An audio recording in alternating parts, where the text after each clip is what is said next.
जय श्रीराम. ओळख वगैरे न करता आज काय व्याख्यान नाही आहे आणि माझी ओळख सगळ्यांना आहे.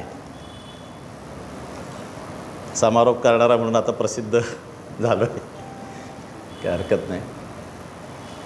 गेली 29 दिवस 28व्या वर्षातील सुरू असणारी श्रावण व्याख्यानमाला आणि आजचा 30वा दिवस, समारोपाचा दिवस, आढावा घेण्याचा दिवस.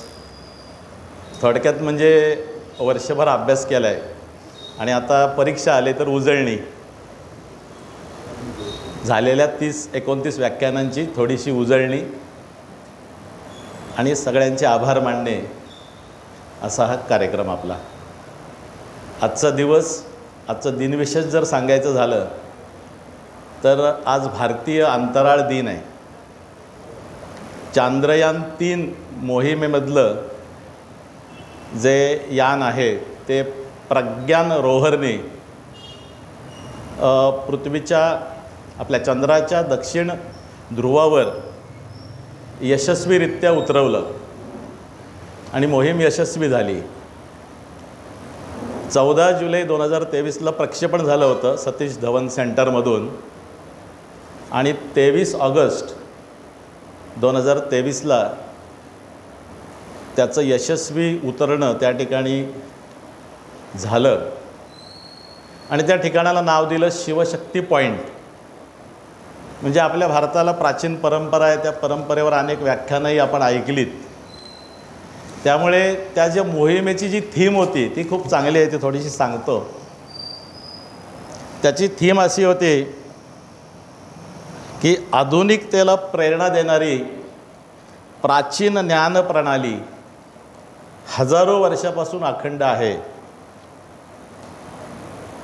आणि म्हणून त्या कामगिरीचा गौरव, त्या कामगिरीची यशस्वी झालेली मोहीम म्हणजे चंद्राला स्पर्श करताना जीवनाला स्पर्श करणे, अशी एक भारतीय संकल्पना आपल्या सरकारने घेतली होती आणि ती योग्य प्रकारे पार पाडली.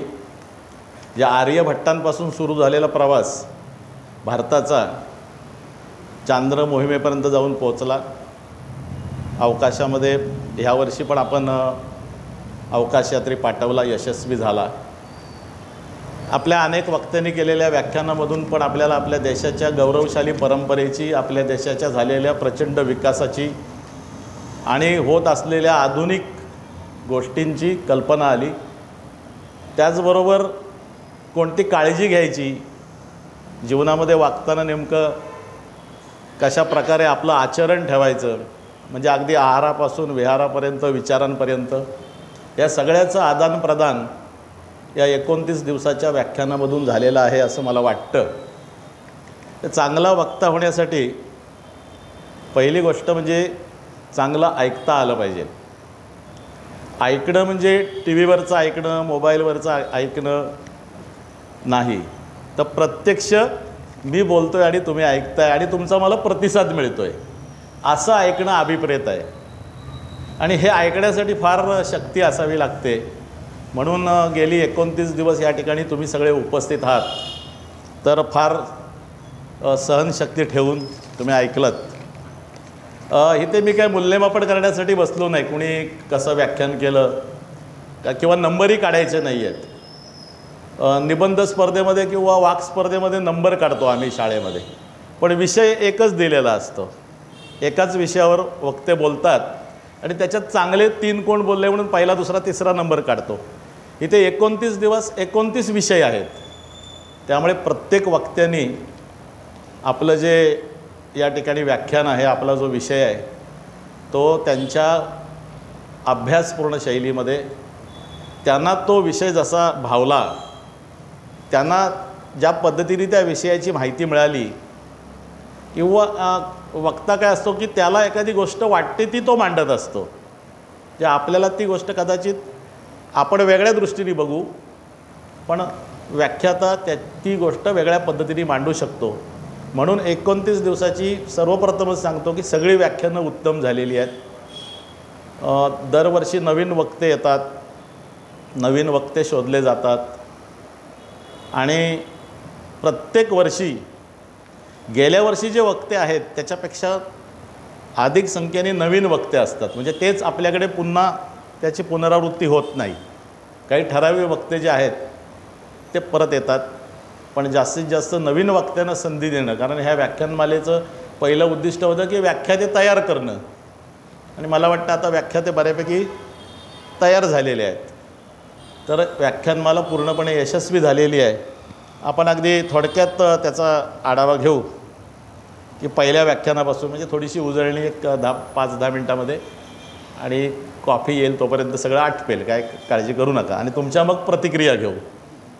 असं आजचं हे असेल. 25 जुलै 2025ला सुरुवात झाली. आज 23 ऑगस्ट 2025पर्यंत आपण येऊन पोचलो. आजचा 30वा दिवस. मला वाटतं हे 30 दिवस कसे गेले हे आपल्याला कोणालाच कळलं नाही. अगदी खूप चांगले दिवस गेले आपले हे, आणि मग आपण आता पुढच्या वर्षीची परत वाट बघणार. जे श्रावण महिना मस्त जातो, इतर सगळ्या महिन्यांपेक्षा श्रावण महिन्यातला आनंद फार वेगळा असतो. यावर्षी आपण पहिल्या दिवशी समीक्षा सचिन मालुसरे ही आपल्याकडची आलेली पहिल्याच वर्षी आलेली नवीन व्याख्याती आहे. तिने अगोदर ह्या श्रावण व्याख्यानमालेच्या व्यासपीठावर व्याख्यान केलेलं नव्हतं. तिने विकसित भारतासाठी आदिवासी समाजाचे प्रश्न आणि भूमिका हा विषय मांडला. आपल्या एकूण लोकसंख्येचा 2011च्या जनगणनेनुसार जर विचार केला तर एकूण लोकसंख्येमध्ये 8.6% हे आदिवासींची संख्या आहे, आणि स्वातंत्र्य लढ्यामध्ये सुद्धा आदिवासींचं प्रचंड मोठं योगदान आहे. तर तिने त्या ठिकाणी भेटी देऊन प्रत्यक्ष अभ्यास करून त्यांची आत्ताची काय समस्या आहेत, त्यांच्या काय अडचणी आहेत, शैक्षणिक, सामाजिक, आर्थिक, या सगळ्याचा तिने अभ्यास केला. त्याच्यावर तिचा प्रबंध पण आहे, त्यामुळे तिचं व्याख्यानही खूप चांगलं झालं. दुसऱ्या दिवशी आपलेच श्रावण व्याख्यानमालेचे एक सदस्य श्री माधव रानडे यांनी नर्मदा परिक्रमा आणि नर्मदा परिक्रमेचं पौराणिक महत्त्व याच्यावर व्याख्यान केलं. ही माहिती नव्हती, तर त्यांनी घेतलेला हा स्वानुभव होता. त्यांनी घेतलेला तिथे प्रत्यक्ष त्याने ती परिक्रमा केलेली आहे. 110 दिवसाची परिक्रमा फार कठीण आहे, आणि ती पूर्ण केल्यानंतर त्यांना आलेला अनुभव आणि त्याच्याबरोबर त्या नर्मदा परिक्रमेचं जे पौराणिक महत्त्व आहे ते सुद्धा त्यांनी आपल्याला सांगितलं. खूप सुंदर व्याख्यान झालं त्यांचं. त्यानंतर श्रीनिवास पेंडसे दंतकथा कशा तयार होतात या विषयावर त्यांनी व्याख्यान केलं. दंतकथा म्हणजे आत्ता त्यांना इतिहासामध्ये स्थान मिळालेलं आहे की ह्या एकाकडून दुसऱ्यांपर्यंत पोचलेल्या लोककथा असतात त्याच्यामध्ये, पण त्या घडलेल्या असतात, खऱ्या असतात. काही गाणी पण अशी आहेत की ती गाणी एका पिढीकडून दुसऱ्या पिढीकडे आलेली आहेत, कुणी लिहिले माहीत नाहीत. काही गाण्यांचे कवी कोण आहेत, कवयित्री कोण आहेत हे माहीत नाही आहे, पण ती गाणी आहेत. तर अशाच दंतकथा असतात, त्या पुढे जातात, आणि त्या सगळ्या देशांमध्ये आहेत. जपानमध्ये पण दंतकथा आहेत, चीनमध्ये पण दंतकथा आहेत, भारतामध्ये पण आहेत. म्हणजे प्रत्येक देशामध्ये त्या त्या देशातल्या दंतकथा ह्या असतात. त्या कशा तयार होतात ते त्यांनी या ठिकाणी सांगितलं. त्यानंतर 4थं व्याख्यान झालं डॉक्टर संजीवनी जोशी यांचं, आहाराचं योजन.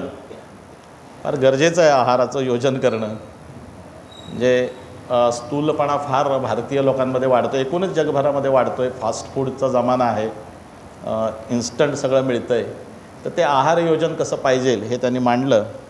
त्यानंतर 5वं व्याख्यान डॉक्टर श्याम रघुनाथ जोशी यांनी मनोभंजक माध्यमे या प्रसारमाध्यमांवर त्यांचं व्याख्यान होतं. यावर्षीचे एकूणच व्याख्यानमालेमध्ये या प्रसारमाध्यमांवर आणि त्याच्या होणाऱ्या दुष्परिणामावर अगदी कालच्या व्याख्यानापर्यंत, जे ते सुद्धा जरी आपण म्हटलो मोबाईल आणि त्याचे बँकेचे व्यवहार वगैरे, तर ते सुद्धा येतं त्याच्यामध्ये. फेसबुक आहे, त्याच्या इंस्टाग्राम आहे, आणि याच्यामधून पण आपली फसवणूक होऊ शकते. फेसबुकवर जे फ्रेंड रिक्वेस्ट पाठवणारे असतात तर ते कदाचित भिन्नलिंगी पण असतात. जे फोटो बदलले जातात आणि पुरुषाच्या ऐवजी स्त्रीचा फोटो ठेवून फसवणुका करण्याचे प्रकार सुरू आहेत. हे तिथे आपण सावधानता घ्यायला पाहिजे. आणि एकूणच ह्या सगळ्या माध्यमांचा मानवी जीवनावर होणारा परिणाम, विद्यार्थ्यांवर होणारा परिणाम हा त्यांनी या ठिकाणी मांडला. नंतर 6वं व्याख्यान होतं श्री धनंजय सुभाष गद्रे, पालीचे आहेत ते. आपली संस्कृती आणि आचरण. सध्या आपल्या संस्कृतीबद्दल आपणच अभिमान बाळगला पाहिजे आणि आपल्या संस्कृतीप्रमाणे आपलं आचरण असलं पाहिजे हे त्यांनी उत्कृष्ट पद्धतीने या ठिकाणी मांडलं. नंतर 7वे जे व्याख्याते होते ते श्रीवराज वसंत भागवत. चौदार तळे सत्याग्रहामध्ये महाडकरांचा सहभाग. चौदार तळ्याच्या सत्याग्रहाला 2027मध्ये 100 वर्षे पूर्ण होत आहेत आणि त्यामुळे या चौदार तळ्याच्या सत्याग्रहामध्ये महाडकरांचा काय सहभाग होता हा त्यांनी मांडला. त्यानंतर शुक्रवारी 8वं व्याख्यान श्री आत्माराम सौंदगलगेकर यांचं तपास म्हणजे त्यांचं म्हणणं होतं स्वतःला तपासा, आहे ते शोधणे आणि नवीन शोधणे. तपास म्हणजे मागोवा घेणे, जे काही ज्या घटना घडलेल्या आहेत त्या घटनांचा तपास करायचा आणि पुन्हा त्याची पुनरावृत्ती होणार नाही याची काळजी घ्यायची किंवा चांगल्या गोष्टी असेल त्या पुन्हा पुन्हा करायच्या. 9वं व्याख्यान झालं डॉक्टर सौ सीमा श्रीकांत रानडे यांचं म्युझिक थेरपी. या म्युझिक थेरपी ही एक उपचाराची पद्धती आता रूढ होते, तर त्याचे काय फायदे आहेत. सगळ्यात त्याच्यातला एक फायदा त्यांनी सांगितला की मेंदूची कार्यक्षमता वाढते. म्हणजे एखादं काम करताना तुम्ही गाणं ऐकलं की सहजपणे काम होऊन जातं. आणि तसे आपण सगळे सिंगर आहोत, म्हणजे बाथरूम सिंगर, काय बोलतो गाणी लोक. ते गाणं हे सगळ्याला येतं, आता सरांना चांगलं येतं, पण आपल्या प्रत्येकाला जसा आवाज आहे त्या आवाजामध्ये गाणं गुणगुणायला म्हणायला आवडतं. 4 माणसांमध्ये म्हणायला आपण लाजतो, पण काही आपले मस्कर आहेत, जोशी सर आहेत, हे गाणी म्हणतात लोकांमध्ये जाऊन, जे आरोग्यासाठी खूप चांगलं आहे. तर गाणी कुठली ऐकायची हे पण ठरवायला पाहिजे ना आपण ते म्युझिक थेरपी करताना. कारण सध्याची गाणी ऐकली ना तर हृदयविकाराचा झटकाच येईल असं वाटतं कधी कधी. हे जुनी गाणी, विशेष करून जुनी गाणी आपली ऐकली पाहिजे आणि चांगली गाणी ऐकली पाहिजेत, संदेश देणारी गाणी ऐकली पाहिजेत. तर त्याची आपली निवड असते, प्रत्येकाला काय आवडेल त्यांनी ते निवडावं. 10वं व्याख्यान झालं डॉक्टर नंदकुमार मराठे यांचं जागतिक वारसा यादीतील 12 किल्ले. युनेस्कोने आत्ताच जागतिक वारसा स्थळांची यादी जाहीर केली. म्हणजे पूर्वी भारतात वारसा स्थळं नव्हती असं नाही. अजंठा वेरूळ हे वारसा स्थळांमध्ये होतं, ताजमहलसुद्धा वारसा स्थळांमध्ये होतं. त्याच्यामध्ये छत्रपती शिवाजी महाराजांचे 12 किल्ले, 11 आपल्या महाराष्ट्रातले आणि एक कर्नाटकमधला जिंजीमधला किल्ला, या 12 किल्ल्यांचा समावेश जागतिक वारसा यादीमध्ये केलेला आहे. तर ते का करायचे त्याचे काही निकष आहेत, ते ह्यांनी ठरवलेलं आहे, युनेस्कोने ठरवून दिलेलं आहे आणि त्याप्रमाणे ते 12 किल्ले त्याच्यामध्ये समाविष्ट झालेले आहेत. पर्यटकांची संख्या वाढेल तो भाग वेगळाच, पण आपला हा गौरवशाली इतिहास आहे त्याचा एक अभिमान आपल्याला असला पाहिजे. त्यानंतर 11वं व्याख्यान झालं श्री सौरभ सुरेश शेठ, आग्नेय आशियातील हिंदू मंदिरे. त्यांनी PPTच्या माध्यमातून आपल्याला खरोखर सुंदर पद्धतीने समजावून सांगितलं. म्हणजे आपली भारतीय जी संस्कृती आहे, हिंदू संस्कृती, ही कुठे कुठे आहे आणि कुठे कुठे होती याचं खूप चांगलं आपल्याला त्यांच्या व्याख्यानामधून चांगली माहिती मिळाली. त्यानंतर 12वं व्याख्यान मधुरा राजेंद्र जैतपाळ, वैदिक युवाने आजचा तरुण. आजच्या तरुणाचं वर्तन, स्वैरवर्तन सगळ्याच तरुणांचं नाही आहे. अगदी म्हणजे विनोबा भावेने त्यांच्या आईला एकदा प्रश्न विचारला, त्या नेहमी रामायणातल्या महाभारतातल्या गोष्टी विनोबा भावेंना सांगायच्या. मग आईला प्रश्न विचारला की आई आता असे आदर्श नाही आहेत का? तेव्हा त्यांच्या आईने उत्तर दिलं, अरे विण्या, आपल्या आजूबाजूला असे खूप आदर्श लोक आहेत आणि म्हणून हे जग चाललेलं आहे. ते सगळंच वाईट नाही आहे, आजचे तरुणही चांगले आहेत, पण जे तरुण स्वैरवर्तन करत आहेत त्यांनी वैदिक काळातल्या युवा वर्गाचं वर्तन कसं होतं याचं अनुकरण करायला पाहिजे, हा त्या व्याख्यानाचा विषय होता. त्यानंतर 13वं व्याख्यान होतं पूर्वा जोशी चक्रदेव, दिनचर्येचं महत्त्व. हे दिवसभरामध्ये आपलं आचरण कसं पाहिजे, किती वाजता उठायला पाहिजे, व्यायाम करायला पाहिजे, आहार घ्यायला पाहिजे, जे एकंदरीत आपल्या आचरण कसं असलं पाहिजे याचं उत्कृष्ट वर्णन तिने आपल्या या व्याख्यानामधून केलं.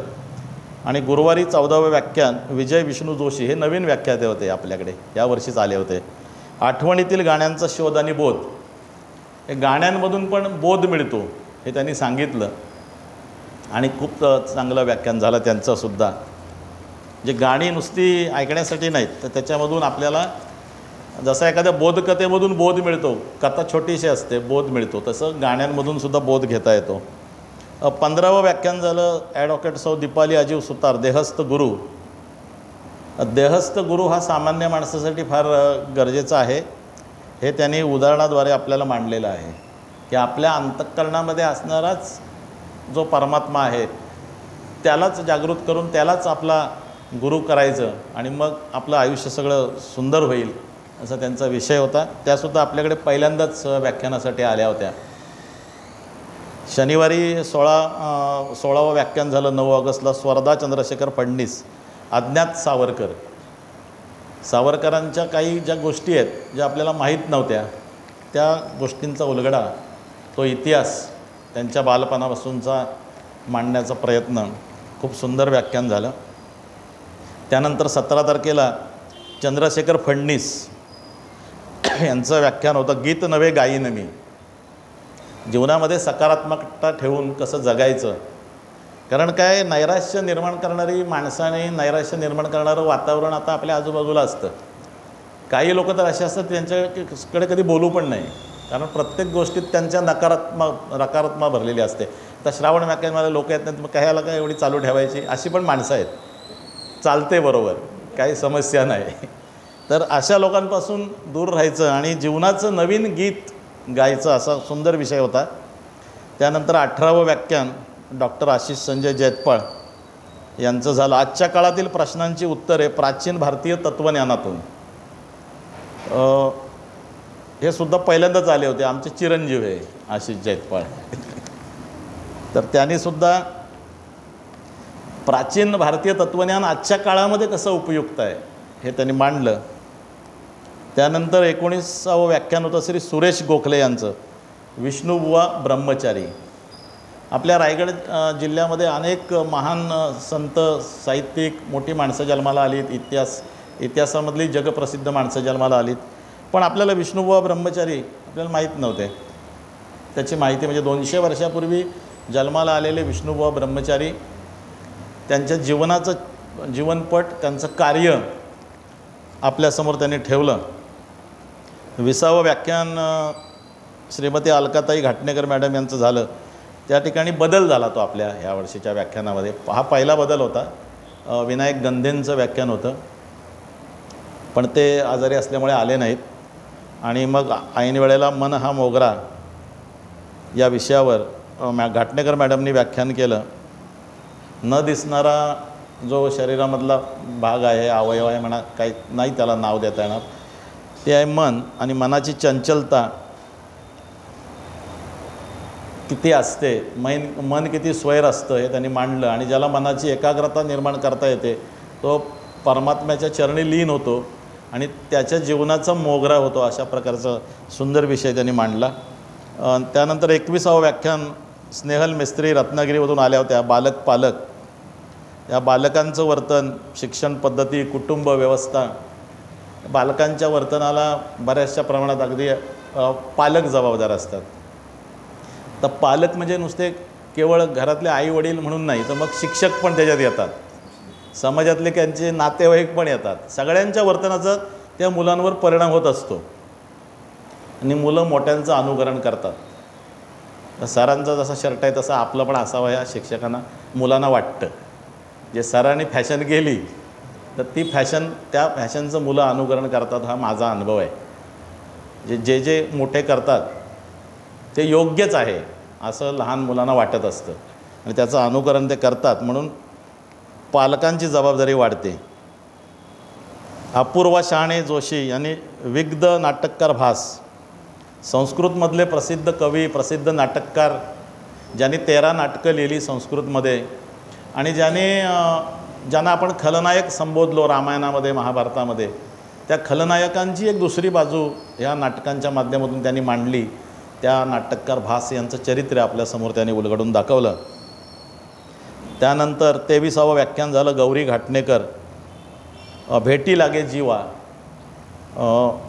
एक थोर दत्तभक्त निरंजन रघुनाथ यांचं जीवनचरित्र, त्यांची भक्ती आणि अत्रिपुत्र दत्तात्रयांच्या प्राप्तीसाठी त्यांनी केलेला प्रवास, त्यांचा तो अट्टहास आणि त्यानंतर त्यांना झालेली दत्तात्रयांची भेट, दर्शन प्रत्यक्ष, याचं वर्णन केलं. म्हणजे एखाद्या गोष्टीमध्ये सातत्य ठेवलं, त्याच्यामध्ये आपण योग्य दिशेने प्रवास करत राहिलो तर आपल्याला कठीणातली कठीण गोष्टसुद्धा प्राप्त होऊ शकते. त्या आताच्या काळात जर अर्थ घ्यायचा झाला तर आपण एखादं आपलं ध्येय निश्चित केलं, अगदी तरुणांनी एखाद्या, की तिथे मला पोचायचं आहे, तर तेवढी जर त्याची तपश्चर्या असेल, तेवढे कष्ट असतील, प्रामाणिक प्रयत्न असतील तर यश निश्चित आहे, हेही आपल्याला शिकायला मिळतं. त्यानंतर 24वं व्याख्यान झालं सौभाग्यवती मानसी खांडेकर चिपळूण. माणिक वर्मा, भारतीय गायिका, पद्मश्री प्राप्त, आणि सध्या ज्यांचं जन्मशताब्दी वर्ष सुरू आहे अशा माणिक वर्मा यांचा जीवन परिचय त्यांनी आपल्या व्याख्यानामधून मांडला. 25वं व्याख्यान श्री मंदारोग चिपळूण. एक राजपुत्र संगीतकार SD बर्मन. आपल्याला चित्रपटातले नायक, नायिका, गीतकार, लेखक हे लोक आपल्याला वाटतं काय मस्त मजेशीर आहेत, दिसायला सुंदर असलं की हिरोईन होता येतं, हिरो होता येतं. तेवढंच त्याच्यासाठी आवश्यक नाही आहे, त्याच्या पाठीमागे खूप मोठी तपश्चर्या असते, खूप मोठा अभ्यास असतो, त्याशिवाय यशस्वी होता येत नाही.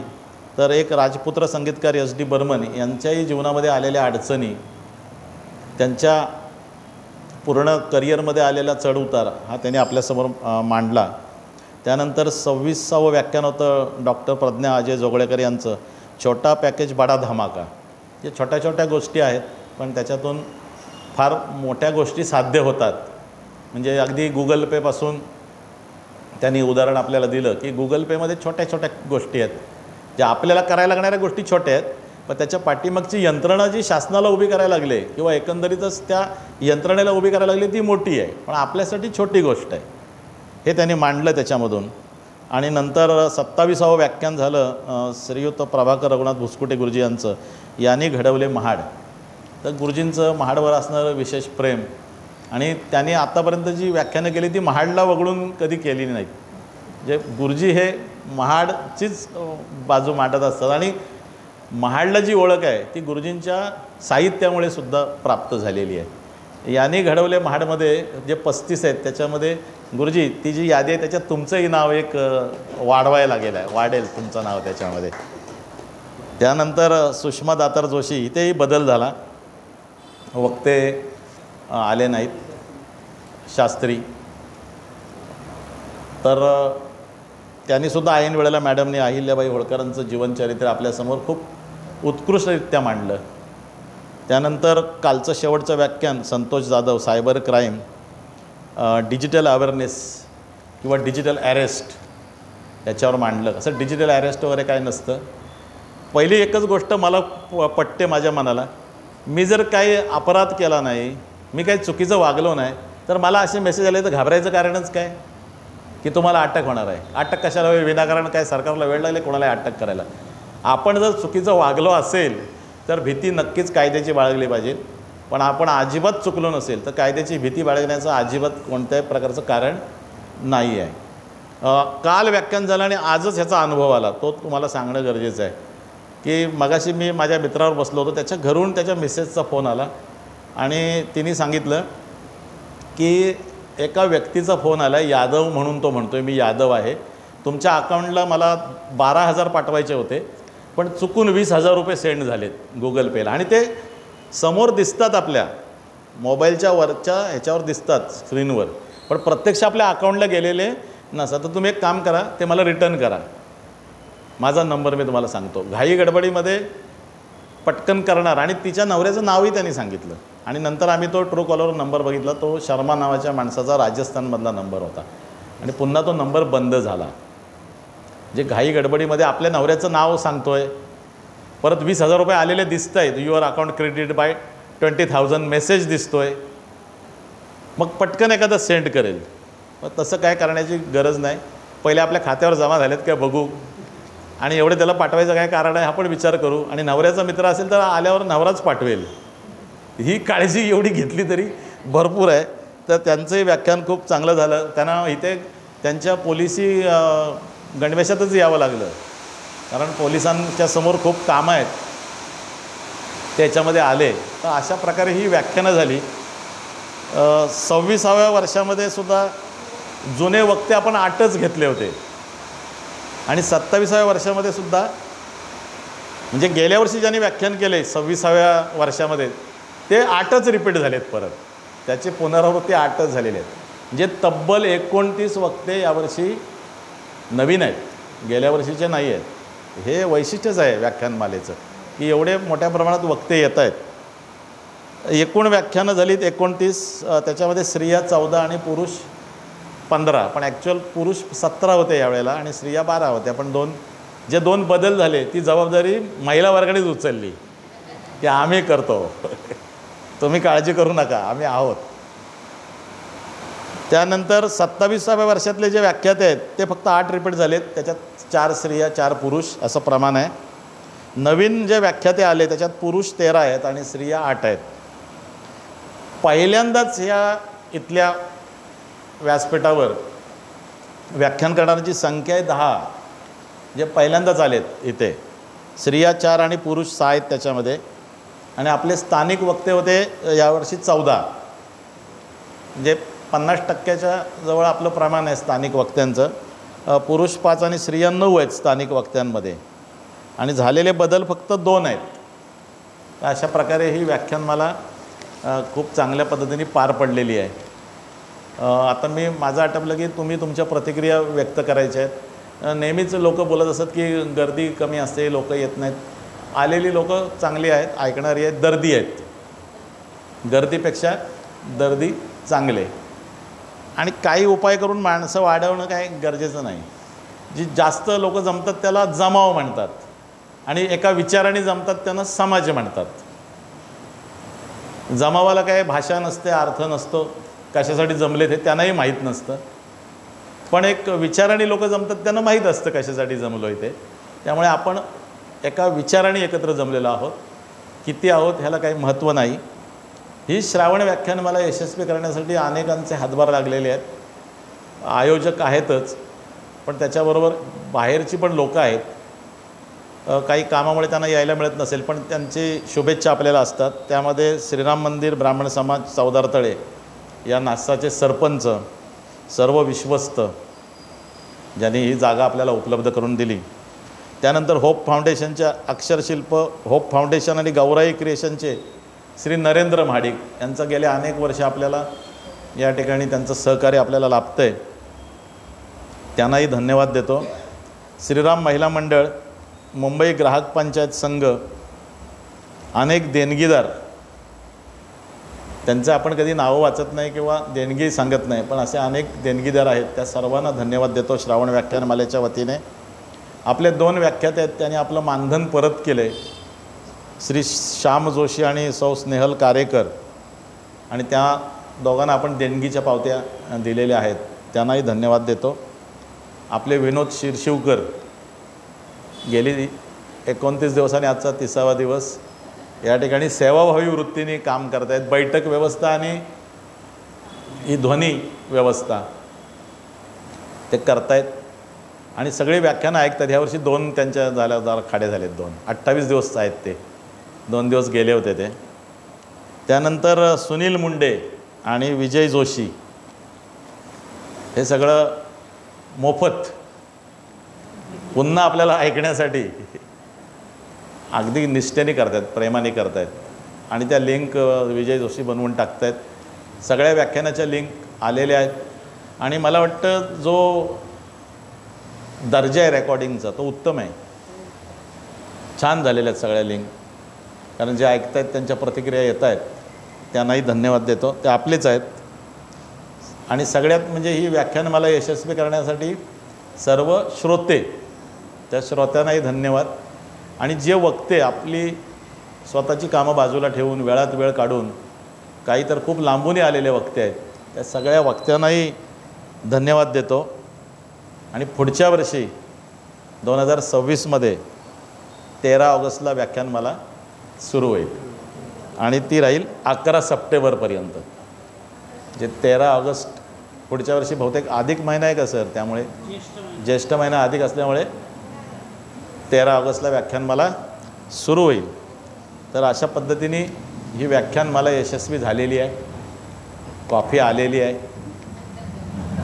पण आपला 10:30 वाजेपर्यंत वेळ आपल्याला घालवायचाच असतो, आहे का नाही? सगळेजण आपण भेटतो आणि पुऱ्या वर्षाची ऊर्जा प्राप्त होते. नंतर कधीतरी जाताना कोणतरी भेटतात, आपण तेवढंच हात करतो आणि जातो. खूप चांगला अनुभव आहे. मला आता या व्याख्यानमालेत येऊन 15 वर्ष झाली. व्याख्यानमालेला 28 वर्ष झाली, पण मला 15 वर्ष झाली. 2010मध्ये मी महाडला राहायला आलो, पण 3 वर्ष मी तिकडे बाहेर बसूनच ऐकत होतो. अयोध्या मेडिकलच्या तिथेच बसायचो, ऐकायचो. हळूहळू इथे येऊन बसलो आणि तुम्ही सगळ्यांनी इथे बसवलात, तेव्हा तुम्हाला सगळ्यांना धन्यवाद देतो आणि या ठिकाणी थांबतो. आणि आता मनोगत आपण घेऊया.